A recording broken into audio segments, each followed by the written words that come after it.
Assalamualaikum warahmatullahi wabarakatuh. Mazhab Soekarno.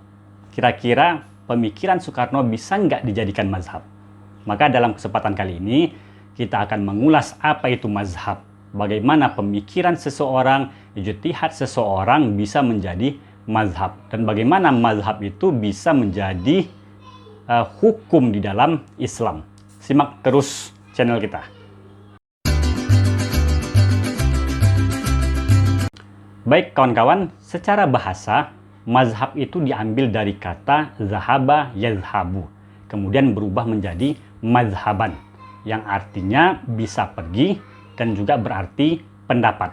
Jadi kalau dikatakan haza mazhabi, itu artinya inilah pendapatku. Nah, itu secara bahasa.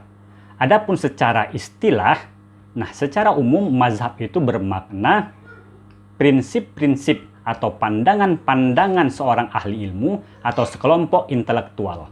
Nah, jadi mazhab itu secara umum dapat masuk ke dalam semua bidang.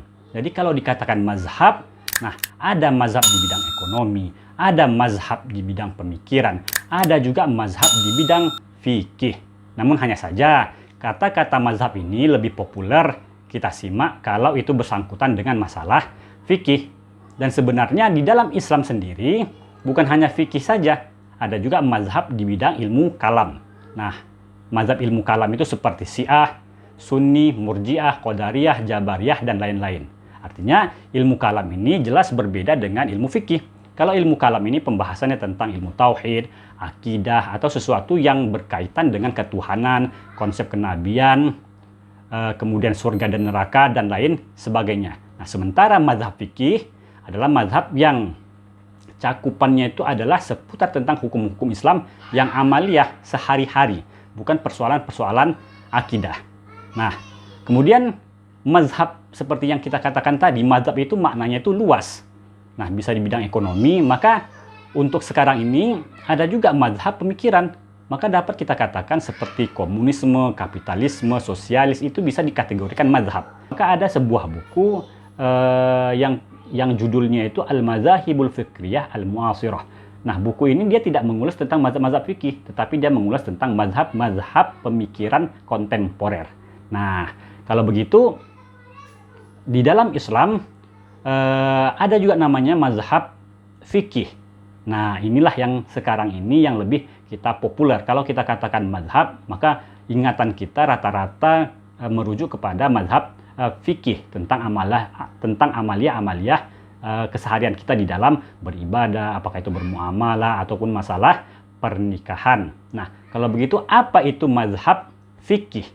Mazhab fikih itu adalah jalan pikiran atau pendapat seorang mujtahid dalam menetapkan suatu hukum Islam dari Al-Quran dan Sunnah. Nah, jadi bagaimana mazhab fikih ini adalah bagaimana pendapat seseorang mujtahid. Mujtahid ini artinya ahli ilmu. Jadi tidak sembarang orang. Nah, setiap orang boleh berpendapat. Tapi tentu saja pendapatnya itu diterima atau tidak. Makanya ada keilmuan di dalamnya. Nah, di dalam Islam itu adalah disebut dengan mujtahid. Mazhab fikih adalah jalan pikiran atau pendapat seorang mujtahid dalam menetapkan suatu hukum Islam yang bersumber dari Al-Quran dan Sunnah. Nah, jadi mazhab fikih itu adalah jalan ataupun pendapat seorang mujtahid. Ingat, di sini adalah mujtahid artinya seorang ahli ilmu yang benar-benar paham, yang benar-benar memiliki kriteria-kriteria yang dia mampu memahami Al-Quran dan Sunnah sehingga dia bisa menghasilkan keputusan hukum di dalam Islam. Nah, itulah dia mazhab fikih. Lalu dalam perkembangannya tentu saja pendapat ini diajarkan, pendapat ini diterima oleh masyarakat. Nah, kemudian masyarakat ataupun murid dari imam-imam mazhab ini akan mengembangkan, akan mengikuti jalan pemikiran ataupun metode dari gurunya ini. Sehingga lambat laun buku-buku ditulis sehingga karya-karyanya mengembangkan mazhab. Nah, jadi lambat laun mazhab ini bukan jadi pemikiran seseorang saja, tetapi sudah berubah menjadi pemikiran sekelompok intelektual yang pemikirannya itu satu metode. Walaupun terkadang hasil keputusan di dalam mazhab itu berbeda. Bisa saja misalnya di dalam mazhab Syafi'i bagaimana jual beli. Jual beli itu di dalam mazhab Syafi'i harus memakai ijab dan qabul. Tapi ada juga yang pengikut Syafi'i ataupun tokoh mujtahid dari mazhab Syafi'i, dia berbeda. Nah, itu tidak masalah. Lalu pertanyaannya, bisakah pemikiran Soekarno dijadikan mazhab? Nah, kita akan ulas lagi. Kita tahu bahwa Soekarno itu bukanlah seorang ahli fikih. Nah, kita tidak melihat bagaimana pendapat Soekarno atau keilmuan Soekarno tentang masalah fikih. Lalu mazhab Soekarno ini mau diletakkan kemana? Jelas kalau untuk masalah fikih tidak. Apakah bisa diletakkan di dalam mazhab ekonomi? Kita juga tidak lihat bahwa Soekarno adalah seorang yang mahir dalam permasalahan ekonomi atau masalah politik. Bisa nggak di masalah politik menjadikan mazhab Soekarno dalam masalah politik? Nah, tentu ini akan dibahas, tentu akan diulas atau akan dikaji bagaimana pandangan-pandangan politik Soekarno. Yang pastinya sesuatu itu bisa dianggap mazhab kalau ada pemikiran yang unik, ada pemikiran khusus dari mazhab tersebut. Jika misalnya pendapatnya hanya pendapat umum, contoh misalnya kita katakan sholat 5 waktu itu adalah wajib, maka itu bukanlah pendapat mazhab, karena seluruh umat Islam mengatakan sholat 5 waktu itu adalah wajib.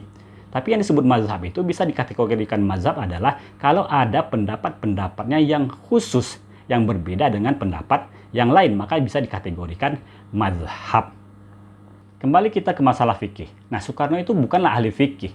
Beliau itu tidak tokoh di bidang agama. Kita tahu sangat jelas sekali lah, kalaupun ada kata-kata Soekarno tentang masalah Islam yang maju, Islam berperadaban dan lain sebagainya, maka itu tidak bisa dijadikan sebagai metode dalam menggali hukum Islam. Tidak, fikih itu memiliki metodenya sendiri. Nah, kita ketahui bahwa setiap bidang ilmu itu memiliki metodenya tersendiri. Nah, begitu juga dengan para ulama kita, para mujtahid kita, imam-imam yang betul-betul serius di dalam berijtihad. Berijtihad itu artinya mengeluarkan segenap kemampuan, daya pikirnya dengan rasa tanggung jawab, dengan keilmuan untuk mencari hukum Islam. Untuk menemukan hukum Islam yang bersumber, yang berdalil, yang bersumberkan dari Al-Quran dan Sunnah. Nah, jadi fikih itu ada metodenya. Tidak lantas seperti kata, sepatah kata, lalu kita jadikan dalil. Nggak bisa, itu akan tertolak. Jadi dalam sejarah mazhab tadi ditulis pendapat-pendapat mereka itu melalui prosedural ilmiah yang ketat. Di sana ada kritisan, di sana ada bantahan, di sana ada ulasan. Nah, jadi para ulama tadi mengeluarkan pendapat itu tidak serta-merta langsung diterima, tapi akan dikritisi, akan dilihat benar nggak ini, sumbernya mana, metodenya bagaimana kok bisa menyimpulkan suatu keputusan hukum. Nah, setiap mazhab dan setiap mazhab yang ada sekarang ini tentu memiliki metodenya tersendiri. Karena dengan metode yang tersendiri itulah mereka bisa dikatakan sebagai mazhab. Karena dia berbeda dengan mazhab-mazhab yang lain. Dan mazhab fikih itu banyak sebenarnya. Pada dasarnya mazhab fikih itu banyak. Nah, tapi yang kita kenal sekarang ini mazhab Hanafi, mazhab Maliki, mazhab Syafi'i, mazhab Hambali itulah yang paling banyak diterima orang. Bahkan sebelumnya itu ada mazhab Zohiri.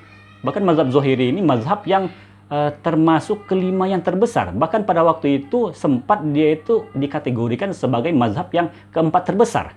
Begitulah diterima di tengah masyarakat. Lalu kenapa sekarang ini menjadi redup? Tentu saja persoalan mazhab, persoalan pendapat itu akan fluktuatif. Bisa berkembang, bisa juga menyusut. Tentu perkembangan atau penyusutan itu banyak faktornya. Di dalam fikih itu ada metodenya. Jadi ketika para imam mujtahid itu berpendapat, berfatwa, itu ada logikanya, ada metodenya. Jadi nggak sembarang pendapat. Nah, apa dalilnya? Nah, ini kan sumber. Nah, jadi para imam mujtahid itu punya sumbernya. Dan tentu sumber yang disepakati adalah Al-Quran, Sunnah, Ijma' dan Qiyas. Nah, ini empat sumber ini atau 4 dalil ini dijadikan para ulama sebagai dalil. Dan tentu saja keempatan ini tidak bisa dilewati begitu saja. Ada urutannya Al-Quran, kemudian Sunnah, Ijma' dan Qiyas. Nah, kemudian nanti ada juga dalil-dalil hukum yang diperselisihkan oleh para imam-imam mujtahid atau diperselisihkan oleh para ulama. Nah, jadi ada sumbernya, ada dalilnya. Tidak semata-mata pemikiran semata atau kita katakan, oh inilah akal yang berkemajuan. Nggak bisa. Di dalam agama itu harus ada landasannya, harus ada dalilnya. Nah, kemudian para ulama juga menyeleksi apakah dalil yang mereka gunakan itu sahih atau tidak. Kevaliditasannya bagaimana? Terutama di bidang misalnya masalah hadis misalnya. Apakah hadis ini sahih, apakah hadis ini hasan, apakah hadis ini dhaif, dan itu dikaji. Dan jelas kajiannya itu ada di ulumul hadis. Jadi nggak sembarangan juga kalau kita lihat bagaimana berkembangnya juga ulumul hadis, bagaimana karya-karya di bidang hadis. Nah, kemudian yang tak kalah pentingnya adalah berikutnya, bagaimana cara memahami sumber tadi. Nah, di sini persoalan. Nah, di sini menghasilkan berbagai ijtihad, berbagai pendapat para imam-imam mujtahid, para pendapat-pendapat para ulama. Nah, sumbernya bisa sama, Al-Quran dan hadis. Tapi bagaimana cara memahaminya? Nah, cara memahami ini ada ilmunya juga, nggak sembarangan. Tidak bisa ketika kita membaca Al-Quran, lalu kita buat kesimpulan hukumnya, kita buat fatwanya, atau ketika kita membaca sebuah hadis, lalu kita kesimpulkan, nggak bisa. Nah, karena di sana ada yang berbentuk lafaz umum, ada yang khusus, ada yang istirak, dan lain sebagainya. Jadi harus benar-benar komplit kita membaca persoalan ketika misalnya ada sebuah kasus hukum. Lalu kita cari dalam Al-Quran. Lalu misalnya kita dapatlah ayat-ayat yang sedikit berkenaan. Tak bisa kita langsung memutuskannya. Karena banyak variabel ataupun kaitan-kaitan yang lainnya. Belum kalau kita berbicara tentang hadis. Hadis itu banyak. Nah, mungkin sekarang ini kita dapatkan satu hadis. Jangan-jangan hadis itu bagaimana statusnya? Hadis itu bagaimana kedudukannya? Bagaimana kita memahami hadis tadi? Kalau dikaitkan lagi dengan Al-Quran atau hadis-hadis yang lainnya. Nah, dalam persoalan memahami Al-Quran dan hadis tadi, nah di situ berkembang metodenya. Nah, sehingga menghasilkan berbagai macam pendapat-pendapat yang ada. Nah, mengenai masalah pendapat yang ada, itu tidak masalah. Yang penting apakah pendapat tersebut dilaksanakan sesuai dengan prosedur keilmuan yang ada. Nah, kan di situ dia masalahnya. Nah, apakah valid nggak pendapatnya itu? Sumbernya ada nggak? Bagaimana cara dia memahaminya? Dan itu akan diuji. Seiring dengan waktu itu akan diuji. Oleh sebab itulah kita melihat ada pendapat yang paling kuat dan lebih banyak diterima oleh masyarakat. Nah, lalu bagaimana dengan mazhab Soekarno? Nah, kan itu menjadi permasalahan kita. Jadi di dalam fikih itu ada metodenya. Nah, mengapa ini sunnah, mengapa ini haram, mengapa ini wajib, mengapa ini halal, itu ada caranya. Ada landasan ilmunya. Misalnya, aqimis sholah, dirikanlah sholat. Di sana dikatakan dirikan sholat, kenapa bisa menjadi wajib? Itu ada ilmunya. Ini menjadi haram, kenapa menjadi haram? Oh, karena di dalam Al-Quran, dalam hadis, tidak semua hal yang haram itu dikatakan haram. Bukan begitu, oh ini diharamkan, tidak. Begitu juga dengan wajib, oh ini diwajibkan. Tidak. Seperti sholat. Sholat itu wajib, aqimis sholah.